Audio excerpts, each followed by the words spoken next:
Teman-temanku,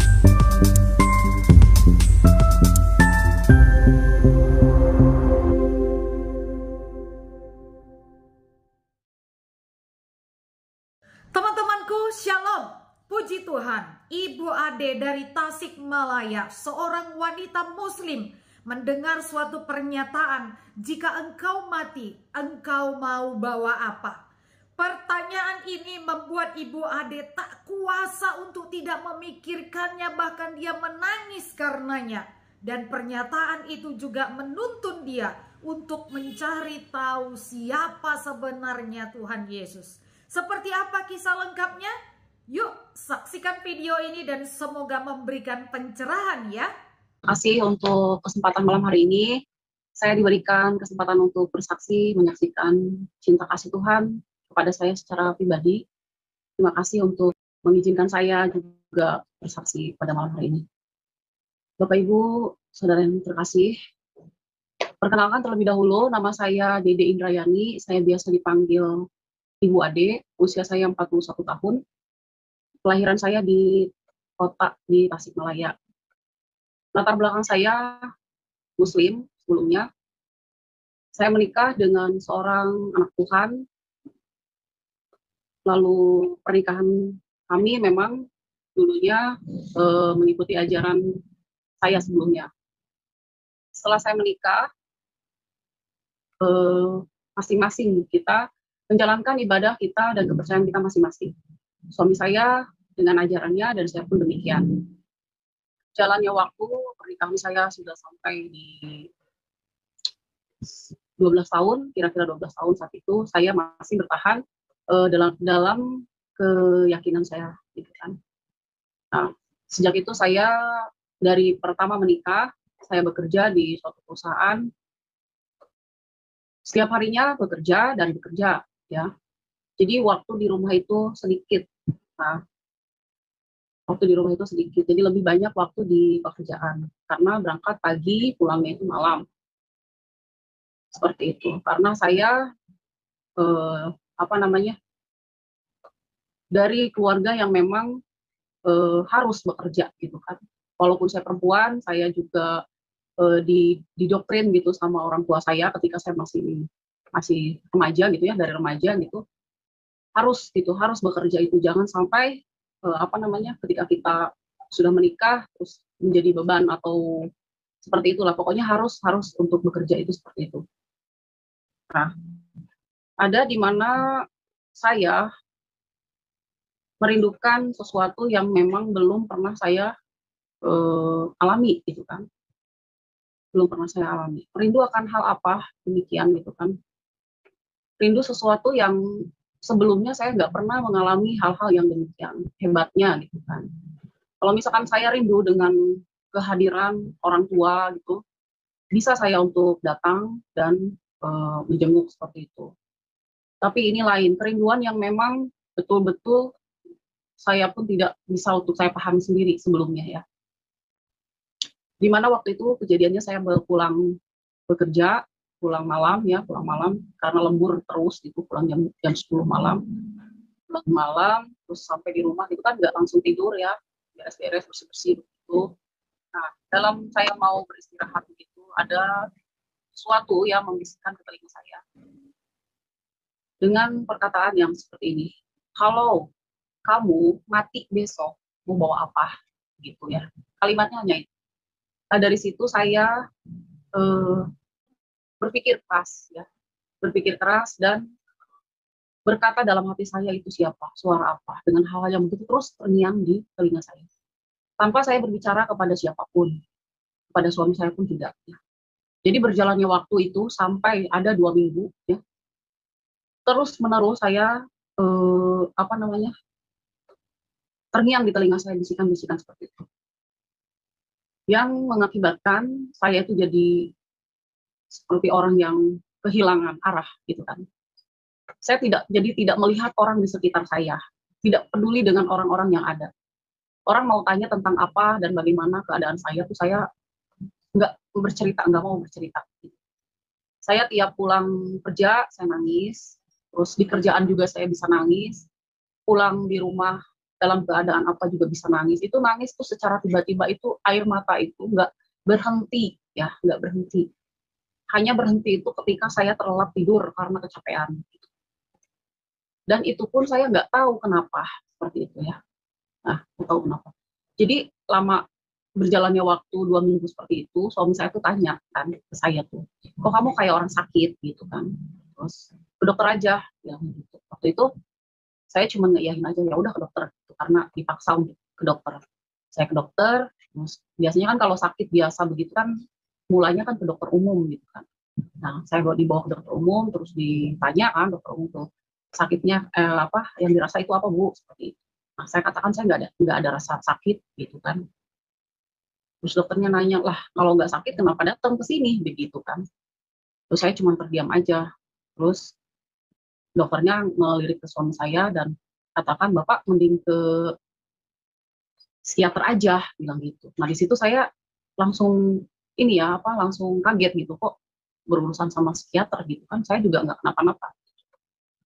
Akhirnya pulang gitu kan, suami saya tanya-tanya sama sama teman-temannya di mana itu ada tempat praktek begitu, karena kan kami kan di daerah ya tinggalnya, jadi nggak banyak apa namanya pelayanan kesehatan yang seperti itu. Nah, terus di situ suami saya mencoba untuk tanya secara pribadi kepada saya begitu. Kamu kenapa sebenarnya gitu? Ada masalah apa? Apakah ada masalah di kerjaan seperti itu? Karena kan kalau di rumah saya nggak pernah bermasalah dengan siapapun ya, dengan suami saya, dengan keluarga yang lain juga nggak pernah bermasalah seperti itu. Tapi ya di situ suami saya tanya ada masalah apa gitu, seperti itu di kerjaan kah atau di mana begitu? Atau dia ada salah kah gitu sama saya? Dia bilang saya minta maaf begitu. Cuman kan saya nggak ada masalah apa-apa, saya bilang begitu. Nah, cuman saya mencoba untuk saya bilang sama suami saya itu, saya bilang, saya ingin bertemu Tuhan kamu, saya bilang seperti itu. Saya rindu sama dia, gitu. Terus kata suami saya, maksudnya gimana, gitu kan, kata suami saya itu seperti itu. Saya mau mengenal Tuhan, gitu.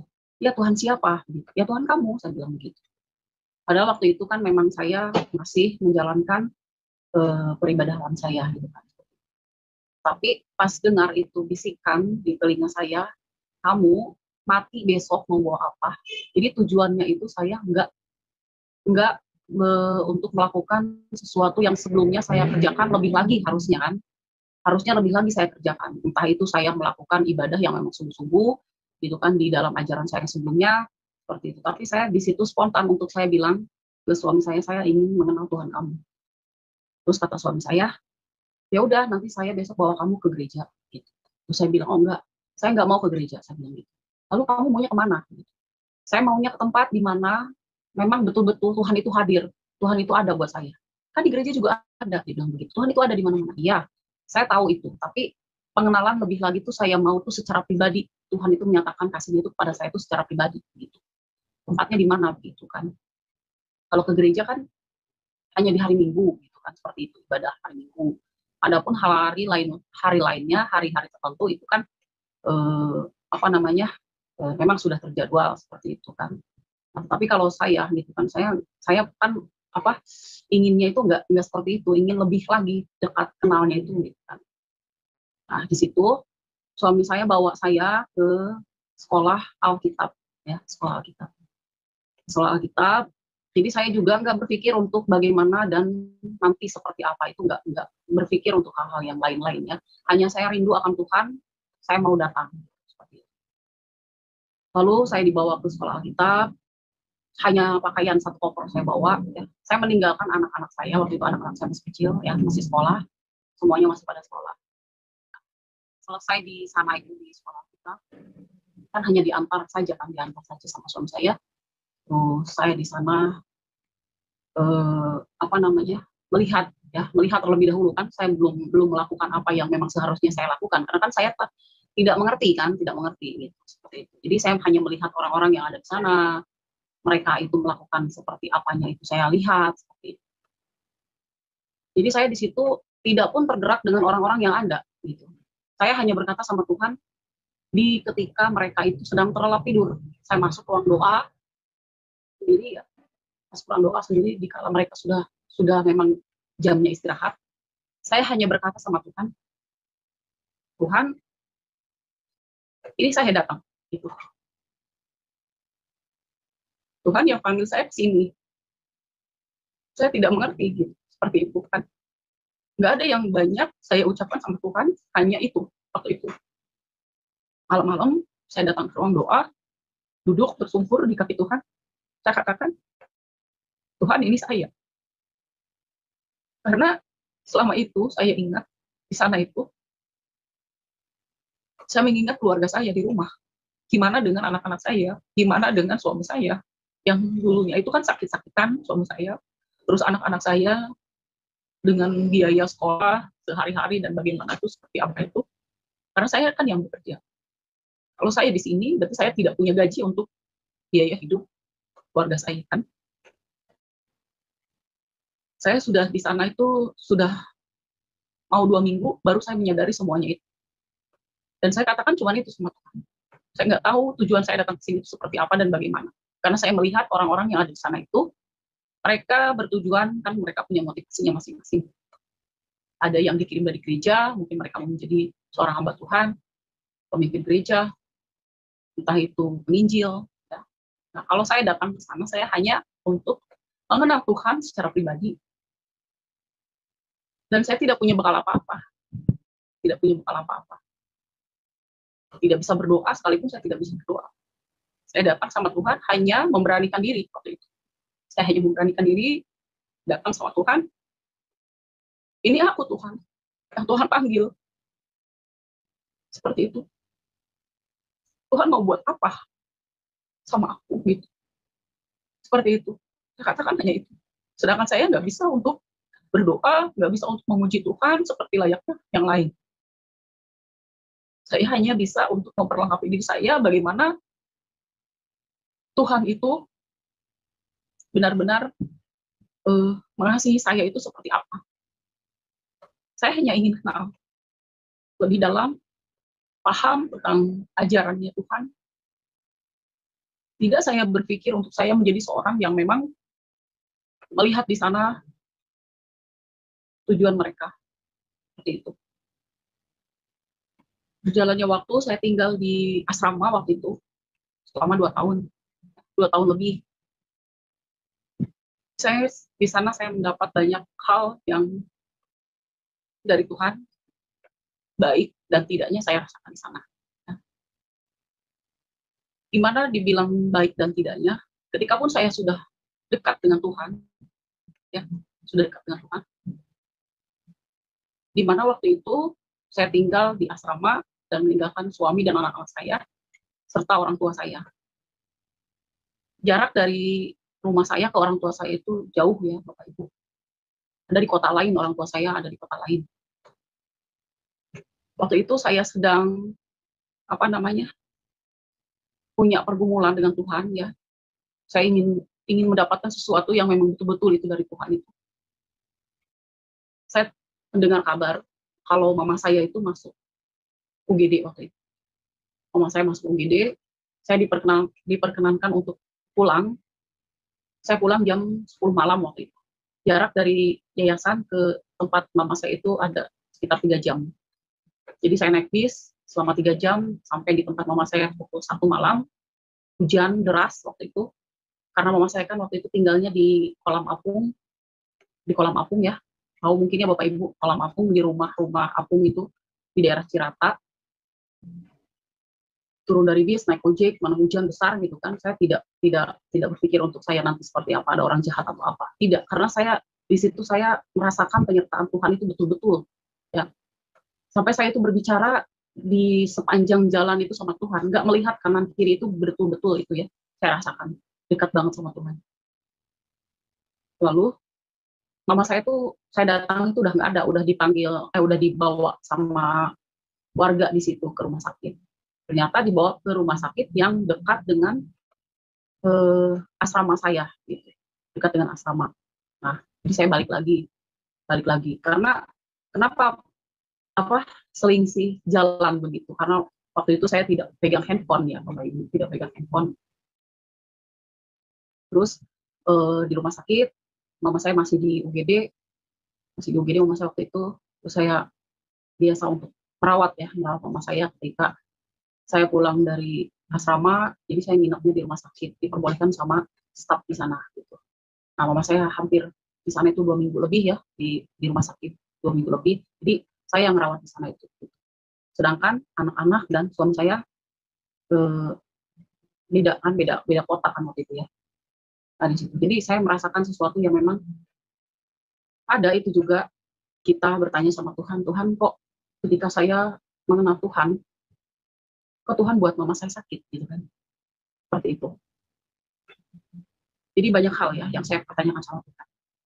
Tapi di situ pun saya tidak untuk berbalik. Ketika saya mengenal Tuhan Yesus, kok begini kehidupan saya. Sebelumnya baik-baik aja atau seperti apa. Tidak. Di situ malah saya lebih kuat gitu ya. Di situ saya malah lebih kuat. Karena Tuhan itu benar-benar hadir buat saya. Benar-benar hadir buat saya. Di situ saya makin kuat. Saya percaya akan Tuhan. Tuhan segala sesuatunya yang mengatur kehidupan saya. Baik kehidupan orang tua saya juga. Orang tua saya, mama saya waktu itu sakit itu, memang kemungkinan juga. Sebelumnya Bapak Ibu. Jadi mama saya itu ada trauma yang memang betul-betul dia juga tidak paham dengan dia masih ada dan hidup seperti itu. Karena apa? Ketika pun mama saya mengenal Tuhan Yesus, dia pun diuji oleh Tuhan, ya, diuji oleh Tuhan. Ujiannya itu apa? Papa mama saya kan nelayan, jadi tinggalnya di laut, sudah puluhan tahun. Bahkan saya pergi dari Cirata itu meninggalkan mama saya untuk bersekolah di kota lain, melanjutkan sekolah di kota lain itu. Saya di usia SMP, saya pergi dari sana untuk melanjutkan sekolah, karena kalau di sana di daerah itu susah ya untuk paskes ke sekolah dan lain-lainnya gitu. Jadi mama saya pun sudah tinggal puluhan tahun di tempat itu. Nah, ketika satu waktu, Bapak Ibu, mama saya itu ke daratan, mau ke kebun, ngambil hasil kebun. Dia mau ngambil singkong. Nah, kalau ke darat itu kan menggunakan sampan. Papa mama saya itu menggunakan sampan. Saya tahu itu sampan itu bocor karena memang sudah terbiasa. Karena kalau dikasih pakal ya, ditambal begitu dia bocor lagi karena memang sudah rapuh ya, sudah lama begitu itu si sampan itu. Tapi mama saya dengan begitu pun nggak untuk terganggu aktivitas apapun gitu ya, seperti itu. Jadi jalan aja. Satu waktu ketika ke darat mau ngambil itu singkong dan sudah selesai ngambil, kan sampan itu kan memang bocor adanya. Terus udah gitu hasil dari kebun itu kan masukkan ke sampan juga ya, berapa karung itu singkong ya, 2 karung, ditambah mama saya ditambah papa saya itu mungkin si sampannya itu makin bebannya itu makin berat ya, Pak Ibu. Bocornya itu berarti makin deras. Tapi tetap saja di situ berjalan. Mama saya tugasnya ngebuangin air yang dari rembesan itu ya, yang dari rembesan dia buangin itu kan pakai gayung. Pakai gayung dibuangin keluar, nanti rembes lagi buang lagi, tetap aja terus sampai nyampe ke tujuan gitu. Papa saya yang ngedayung. Nah, sebelum sampai tujuan masih ada jarak yang jauh dari darat dan jauh juga untuk ke tempat di mana mama saya tinggal ya, di rumah apung itu masih jarak sejauh. Jadi adanya di tengah-tengah. Sampan papa saya itu kena ke gayungnya mama saya pas lagi dipegang gitu. Lalu terlepaslah itu gayung keluar dari sampan. Apa yang terjadi Bapak Ibu? Jadi mama saya hanya terdiam karena bilang, Pak itu ke bawah itu keluar. Oh iya, apa saya gitu. Nah, kan nggak bisa lagi kan dipegang dicendok-cendok lagi pakai sampan juga nggak bisa. Makinlah deras itu perahu ya, airnya itu makin banyak, makin masuk gitu, di situ. Saya nggak kebayang ya di situ. Kalau bukan pertolongan daripada Tuhan, mungkin saat itu papa mama saya itu sudah nggak ada. Situ saya melihat bahwa kuasa Tuhan itu nyata betul-betul adanya, bukan kata orang ya. Saya menyaksikan, saya merasakan, saya mengalami. Lalu si papa saya ini apa namanya, singkongnya itu, karung-karungnya itu dibuang keluar, perahunya terbalik. Nah, mama saya di situ teriak, Yesus tolong, Yesus tolong. Sedangkan papa saya terdiam dengan memegang perahu yang terbalik. Jadi seleher kelihatannya ya papa saya ini. Kalau mama saya di situ, dia mengalami hal yang memang betul-betul supranatural. Jadi dia bisa untuk melewati air itu, lalu berada di pinggir gitu, di sisi pantainya lagi. Papa saya melihat dari kejauhan, pasti mama saya mati. Jadi dia tutup mata dan menangis waktu itu. Menangis. Melihat mama saya pasti mati. Kok mama saya kok berani-beraninya begitu berenang atau seperti apa. Sedangkan selama ini mama saya itu nggak bisa apa-apa. Nggak bisa untuk berenang-berenang, itu nggak ada. Yang ceritanya mama saya bisa berenang. Sekalipun mama saya berjalan di apa namanya, di tongkang itu ya, buat jalan kaki itu di atas apa itu, di atas rumah itu, di atas rumah kampung, dia takut kalau kejebur. Nah ini kejebur beneran gitu. Di situ mama saya merasakan ya, ketika dia ada dengan saya dan berbincang-bincang seperti itu, sering menangis. Tuhan buat sesuatu yang memang ajaib adanya. Kadang dia tidak bisa untuk menerima hal itu dengan apa namanya, kok bisa ya saya masih ada. Jadi kadang hal itu yang dibuat jadi pemikiran-pemikiran mama saya itu seperti itu. Makin dia hidup di dalam Tuhan, bukan hanya ikut-ikutan. Bukan hanya ikut-ikutan.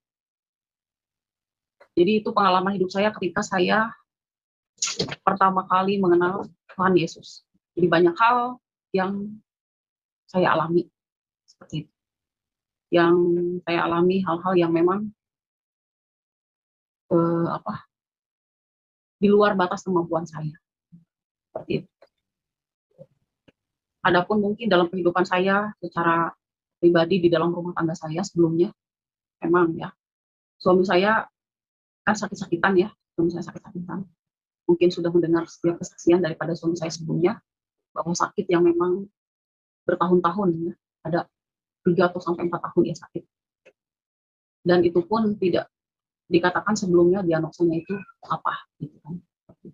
Nah, yang pada akhirnya diagnosa dikatakan sama dokter bahwa jantung bocor.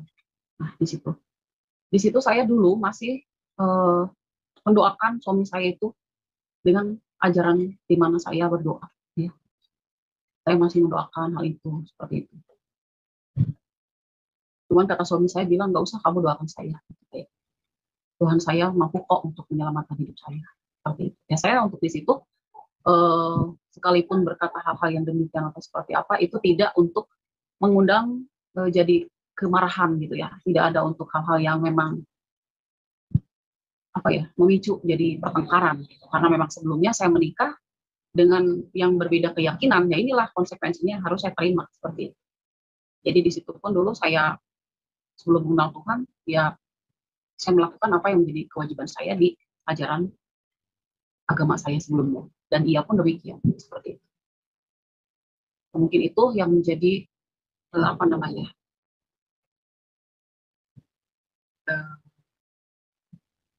yang menjadi ya ketika saya mengenal Tuhan Yesus. Papa saya diselamatkan, mama saya diselamatkan. Itu saya sungguh bahagia ya, bahagia bukan karena saya mendapatkan sesuatu yang memang yang harus saya pakai begitu ya. Kalau untuk hal itu, saya dulu bekerja di perusahaan dan bekerja banyak hal yang memang saya dapat ya secara materi seperti itu.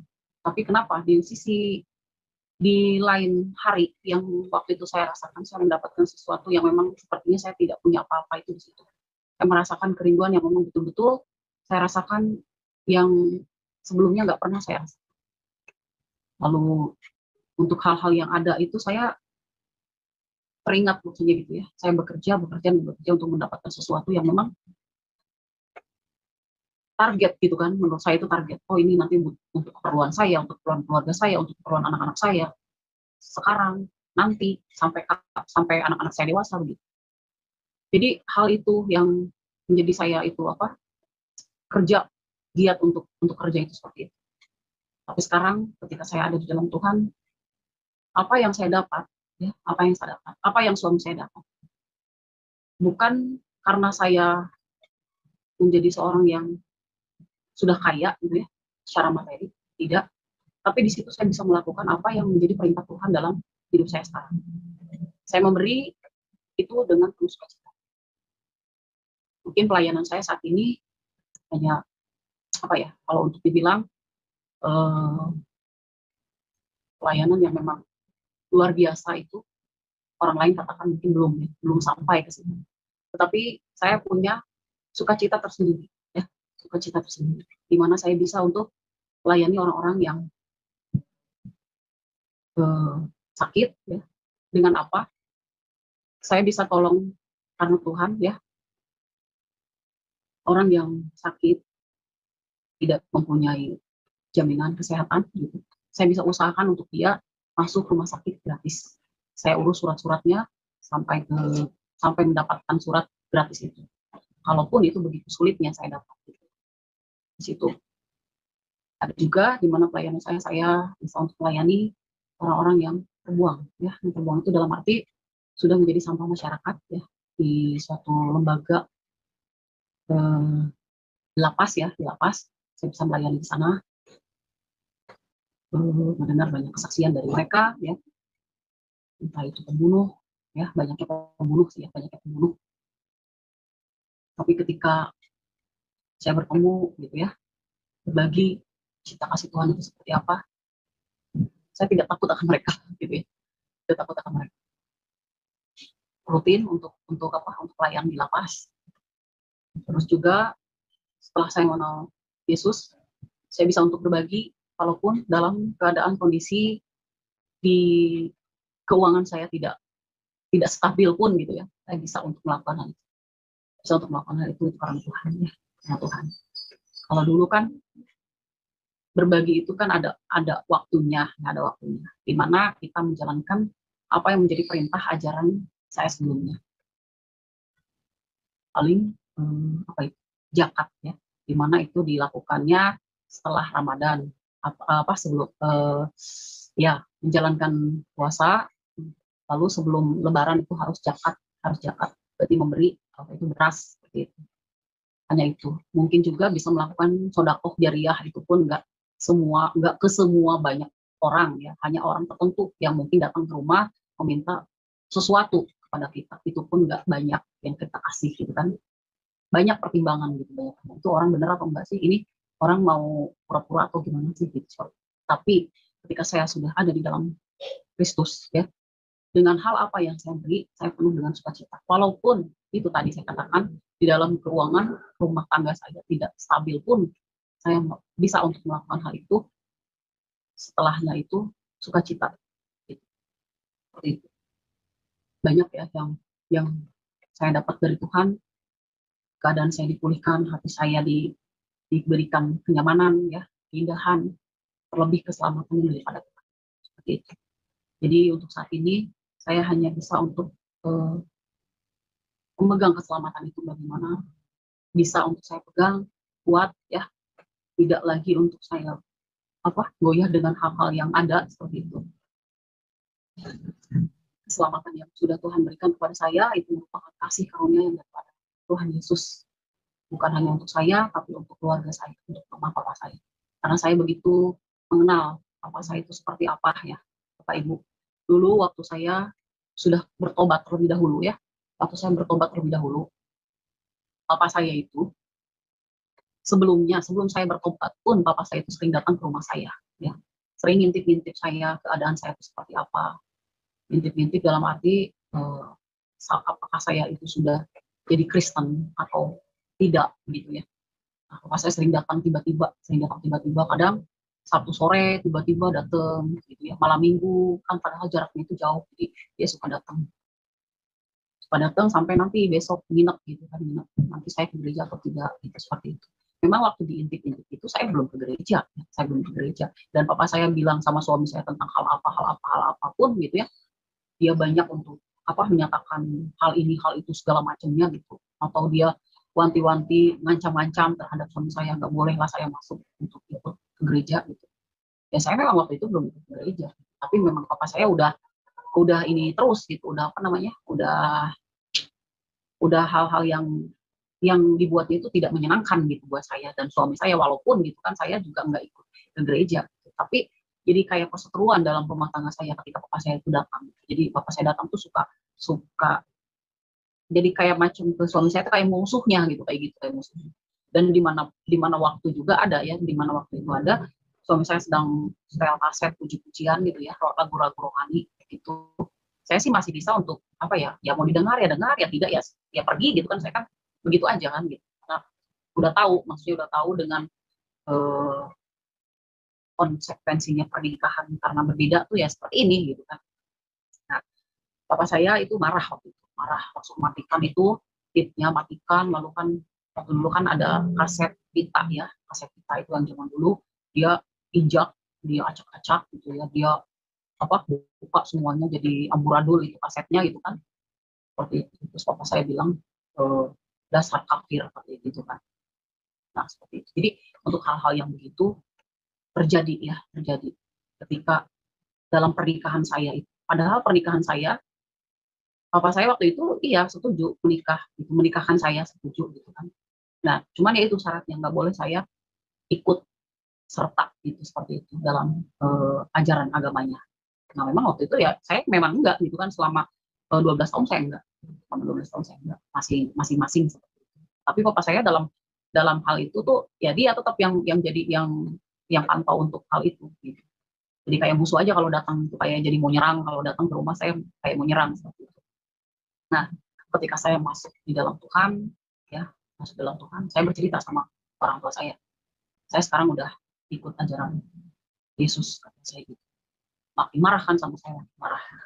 Bahkan dia bilang saya nggak akan anggap kamu anak gitu. Ya saya mau gimana, saya percaya kok sama Tuhan. Nah terus dia katakan dengan hal apa banyak dalilnya yang dikatakan begitu terhadap saya, ya saya nggak untuk melawan, nggak untuk berkomentar apapun gitu kan. Saya hanya terdiam, pun dia cerita banyak tentang hal apa, masuk masuk telinga kanan keluar tengah ini, itu udah saya ini aja gitu kan, karena saya udah paham papa saya untuk hal apapun dia orangnya keras gitu.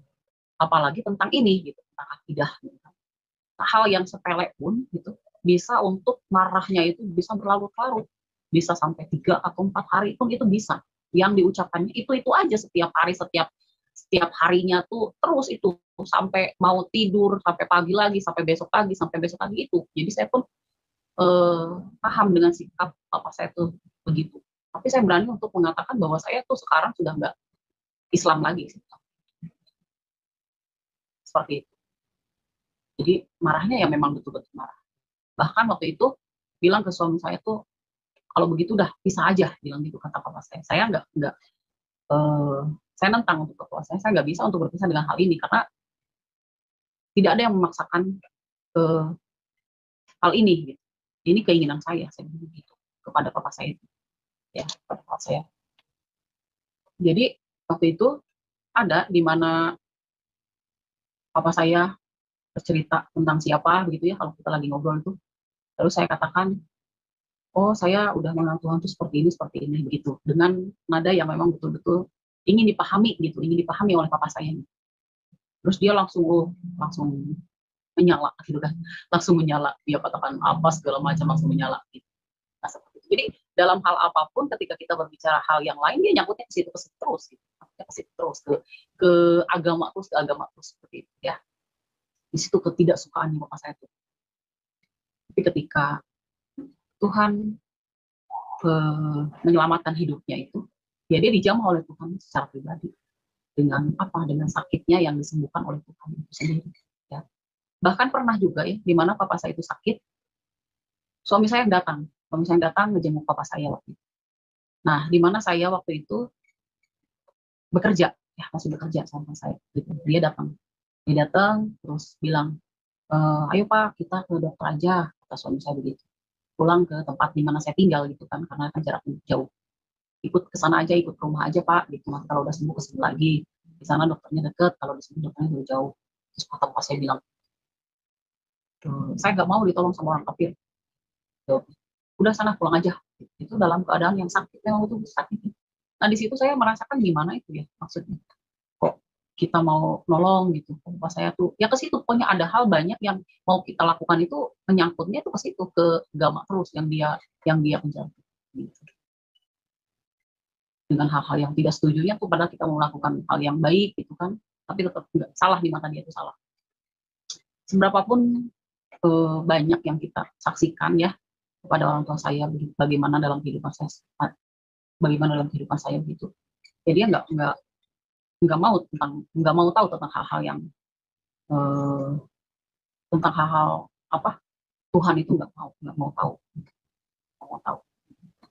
Bahkan marah, misalnya marah. Tuhan datang menyelamatkan hidupnya papa saya ketika dia sakit dan dijamah oleh Tuhan. Dia merasakan bahwa Tuhan itu benar-benar ada dan Tuhan itu benar-benar menyayangi dia, lalu Tuhan itu menyatakan kuasanya pada dia. Seperti itu. Jadi kalau sekarang ya sudah ada semuanya di dalam Tuhan. Kalau bercerita tentang keindahan bagaimana Tuhan menyelamatkan kehidupan saya, kehidupan papa saya, suka menangis ya, dia ini suka menangis mengingat apa yang dia perbuat itu dahulu terhadap saya, terhadap suami saya terutama ya. Gitu. Kadang dia mengatakan, saya dulu mengatakan kepada kamu itu kafir. Saya sekarang jadi kafir, gitu ya. Seperti itu. Saya cuma katakan, iya Pak jadi kafir, kita semua kangen Firdaus. Gitu. Jadi kasih saya plesetan gitu ya.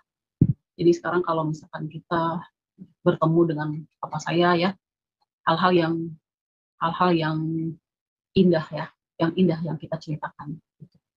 Nggak ada lagi untuk perseteruan itu udah nggak ada. Ya. Adapun di dalam keluarga lain ya,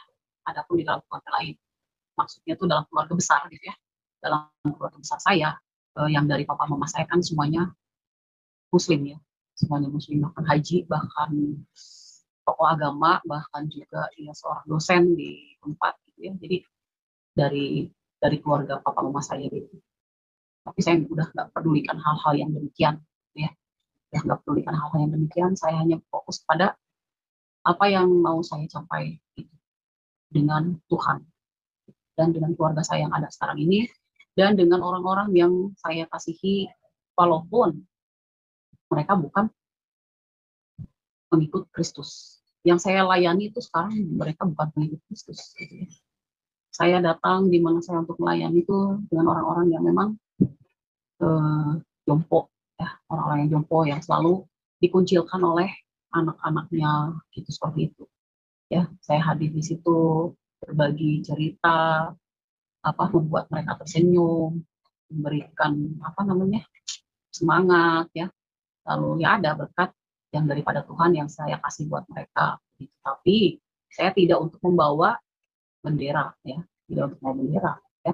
Di situ aja sih yang saya saat ini kerjakan bagi Tuhan ya. Gitu. Saya berharap pada Tuhan untuk lebih lagi. Tuhan memakai hidup saya, memberkati keberadaan saya, keluarga saya, supaya apa? Supaya saya dapat memberkati orang-orang yang memang dalam arti kehausan akan segala sesuatunya ya, bukan hanya kehausan dalam hal materi aja yang saya kasih, seperti itu. Karena saya pun merasakan bagaimana saya hidup dalam keadaan yang susah, dalam keadaan yang miskin tuh miskin banget gitu ya, miskin banget, tidak mempunyai rumah, kalaupun kontrak itu udah rumah kosong yang lama-lama ditinggal pemiliknya, yang kita isi itu kontraknya sama RT, yang harganya itu murah banget ya, yang rumahnya ada banyak hantu gitu ya. Orang kan nggak mau kan kontrak rumah banyak hantu seperti itu. Nah dulu itu saya kalau mengingat di masa lalu saya yang memang keadaannya sulit gitu ya, bersama dengan hidup dengan orang tua saya, dua orang tua saya dan adik saya gitu, banyak ya. Jadi ada banyak hal yang saya teringat dengan hal-hal yang demikian, sehingga saya mau untuk dimampukan Tuhan untuk saya dapat melakukan sesuatu untuk meringankan gitu ya, untuk meringankan. Kalau untuk apa namanya, mensejahterakan, mungkin saya belum bisa ya untuk mensejahterakan mereka dengan hal yang seperti apa gitu. Hanya untuk meringankan, walaupun sesaat mungkin ya, walaupun sesaat ketika saya datang mungkin mereka terhibur gitu. Nah itu aja sih mungkin ya, karena saya bisa merasakan bagaimana keadaan yang memang tidak punya itu seperti apa. Saya pernah tinggal di apa, sebelum mama papa saya punya kolam rumah apung itu kan, saya waktu itu kan masih SMP ya, masih ingat persis ya, SMP kelas 3 waktu itu, saya masih bisa tidur di bawah pohon bambu, di atasnya itu ada kuburan, tidur di situ. Sedangkan papa saya kan nelayan, jadi nelayan juga nggak punya modal gitu kan, nelayan nggak punya modal, hanya hanya keliling di laut itu aja gitu, nggak punya modal gitu. Jadi cuman itu aja modalnya, cuman jaring aja, cuman jaring. Terus saya nemenin mama papa saya di sana. Tapi saya di situ berpikir, saya bilang, Pak, Ma, saya ingin sekolah. Saya bilang, saya mau melanjutkan sekolah. Terus kata mama papa saya, uang dari mana? Nggak bisa, kamu. Kata papa saya, nggak bisa, nggak ada, papa nggak punya duit. Tapi saya di situ bilang sama mama saya, punya nggak mama saya itu saudara di mana kek, begitu saya bilang. Saya mau tinggal di rumah saudara papa mama saya atau yang ada di mana. Karena sejak berpindah-pindahnya tempat itu ya, keadaan itu bukannya membaik ya, nggak ada membaik. Ketika pun ada kita membaik, keadaan perekonomian kita membaik, ada banyak hal yang dibuat orang kita menjadi miskin gitu ya. Jadi banyak hal yang dibuat orang kita jadi miskin gitu. Seperti itu. Ada banyak hal ya, hal-hal yang dibuat orang yang tidak mengenakan jadi di dalam kehidupan kita, keluarga, apa saya. Jadi saya banyak apa namanya, pengalaman kehidupan yang pahit gitu ya, terutama di dalam di dalam perekonomian papa mama saya. Seperti itu. Karena papa mama saya itu memang dulunya memang ada ya, sejak saya saya tahu, saya mengerti itu apa hal yang banyak dari hal yang jadi tidak punya, itu saya mengerti karena saya tuh sudah begitu paham waktu itu. Jadi kalau SD itu masih banyak, papa mama saya masih ada, masih banyak itu masih punya rumah, masih punya toko, masih punya apa segala macam gitu ya. Nah ketika menginjak SMP nah di situ bangkrut usahanya papa saya, dibuat orang menjadi bangkrut kayak gitu. Jadi pindah lagi ke kota satu, pindah lagi ke kota lain, pindah lagi ke kota lain, seperti itu. Adanya seperti itu. Jadi saya kadang bisa melihat orang-orang yang ada di sekitar saya, bagaimana mereka kesusahan itu seperti apa, saya mengerti. Bagaimana mereka tidak mempunyai apa-apa, itu saya paham di situ. Makanya saya banyak bergumul sama Tuhan. Walaupun saya belum banyak hal yang saya kerjakan bagi Tuhan untuk orang-orang yang demikian, tetap saya mohon sama Tuhan untuk memudahkan rezeki saya, gitu kan, rezeki untuk keluarga saya seperti itu. Biar saya bisa memberkati orang yang ada, seperti itu, orang yang memang betul-betul membutuhkan. Seperti itu yang saya kerjakan setelah saya mengenal Yesus, seperti itu. Adapun kegiatan yang lain, mungkin saya juga seorang guru ya, saya Purwakarta ya, saya mengajar di suatu yayasan sekolah di Purwakarta. Di sana juga saya mendapatkan banyak hal ya, ketika Tuhan pakai saya di sana banyak siswa-siswi yang memang bermacam agama ya, ada Islam, Kristen, Katolik, ada Buddha ya, dan banyak gurunya juga, ada guru semua masing-masing agama itu gurunya ada di sana. Jadi di sana dididik anak-anak itu tidak untuk menjelekkan satu dengan yang lain, ya, agama yang satu dengan yang lain, harus saling memahami keberadaan kita itu beragam atau berbineka, seperti itu. Nah, seperti itu mungkin yang menjadi kesaksian dalam hidup saya. Tuhan begitu baik ya, bisa mengubah segala sesuatunya, mengubah dalam keadaan hati yang memang haus gitu ya, memulihkan keberadaan orang tua saya yang begitu keras gitu ya. Seperti itu. Semuanya sudah baik adanya itu karena Tuhan Yesus. Baik. Dan untuk hal-hal yang memang mungkin yang belum menjadi kerinduan saya tercapai, saya masih bergumul selama ini sama Tuhan. Ya. Mungkin itu yang menjadi kesaksian saya malam hari ini. Semoga menjadi berkat bagi kita semua. Teman-temanku, melalui video ini kita dapat melihat bahwa suara Tuhan yang datang kepada Ibu Ade telah membuat dia bertemu dan mengenal Tuhan Yesus secara pribadi. Ada salah satu tokoh Alkitab yang pernah mendengarkan suara Tuhan secara langsung, yaitu Samuel. Sebanyak 3 kali Tuhan berbicara dengan suaranya kepada Samuel, tetapi Samuel tidak mengerti dan tidak memahami bahwa suara tersebut adalah suara yang datang dari Allah. Sampai akhirnya ketika suara Allah berkata sampai yang keempat kali, barulah Samuel kemudian tahu bahwa itu adalah suara daripada Allah sendiri. Dan suara tersebut telah membuat Samuel percaya dan taat kepada apa yang dikatakan Allah. Suara itu adalah suara yang ajaib. Suara itu adalah suara yang ajaib yang membuat seorang Samuel tidak bisa membantah selain hanya bisa menaatinya.